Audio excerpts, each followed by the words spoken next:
Have you always had self-esteem issues but didn't know why and couldn't identify the problem, or you did know but you didn't know how to deal with it? Well, I am here to help you. My name is Swan. Welcome back to my channel. Like and subscribe, comment if you have any questions. I love when you have questions for me so I can answer them. And yeah, let's start with this video. I have actually always had self-esteem issues and it became a reoccurring problem, so I knew I needed to find a solution to it. But at first I couldn't identify how it showed up in my life. I just knew I had self-esteem issues. And by the way, guys, we need to differentiate self-esteem and confidence. Self-esteem is the way you feel about yourself, and confidence is based more on actions and what you do and not letting your fears get the best of you. Self-esteem is really your inner state. So for me, the first step was to identify the thoughts that I was having from the perspective of self-esteem. So these past few years, I've really been trying to be more present and more mindful of the thoughts that are reoccurring in my brain, but not from this self-esteem perspective. And that changed a lot because, you know, when something gets repeated again and again and again, you kind of become numb to it. So I didn't really realize all these negative thoughts that I was telling myself and all these bad things I was telling myself. But when you adopt the perspective of self-esteem, then you see it from that point of view and you see how damaging it is to yourself and how badly you talk to yourself, and you can therefore find a solution by replacing those thoughts with positive ones about yourself and knowing that they are not the reality, because you are not your thoughts. Your thoughts are a result of your environment and previous past conditioning, experiences, etc. So that was the first step, identifying your bad thoughts, and then replacing them is the second step, or finding a coping mechanism if that's easier for you at first, but eventually replacing them.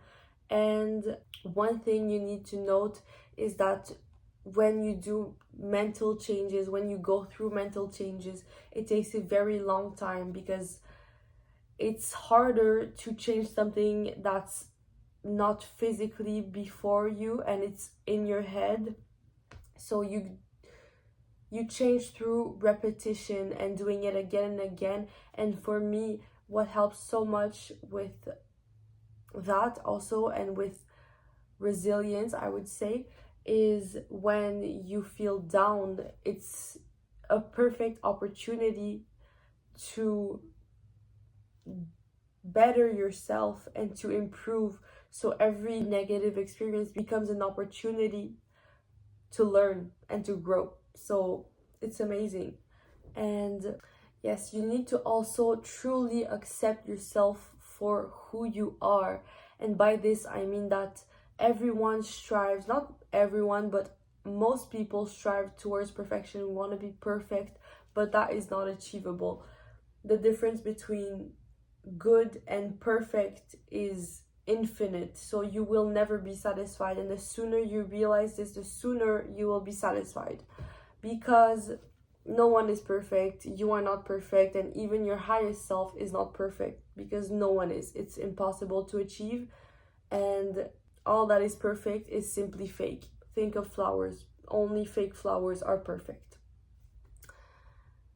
And there is beauty in imperfection. It's what makes us beautiful. So accepting yourself and all your flaws as part of yourself is a really important step, because you will stop putting yourself down for it and realize that it's just part of being human. We are not machines. We are humans with feelings. We all make mistakes, and we are all imperfect. So just keep telling yourself this every time you feel down, you feel like you're too much of this, you think you're fat, you're having a bad hair day, you have acne on your face, whatever it is, it's normal. It's normal, and you need to love yourself no matter what, because if it was your friend, you would still love your friend even though she put on weight. That doesn't make her disgusting or anything that you're telling yourself. So love yourself because you deserve it. You're the most important relationship you will ever have in your life.